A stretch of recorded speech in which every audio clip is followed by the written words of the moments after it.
Okay, so Lakshya, can you please quickly introduce yourself, like in 5 sentences?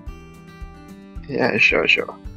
So my name is Lakshay. I'm from a very small village on the northern part of India, from Himachal. So I did my master's from Defense Institute of Advanced Technology in Pune in materials engineering, and then after that I wanted to pursue my PhD.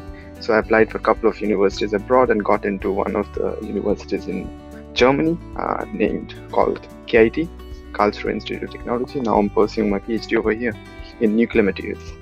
Main question of this video, for which we want to discuss particularly, is about visa process. So I'll go on mute so that the recording can be in a clean way, and you can Sure. keep on discussing about what exact procedure you followed for PhD visa in Germany. Sure. So starting with the visa process, you need certain kind of, like, there are separate categories in which you can apply for visa.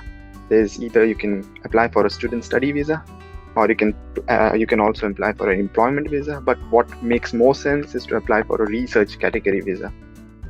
It's a class D visa, and in that, the exact name is guest research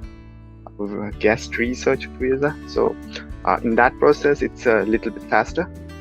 So the university will provide you with an hosting agreement, as well as they will give you another letter that will state that your qualification has already been met for the visa application, and all the embassy needs to do is just process it.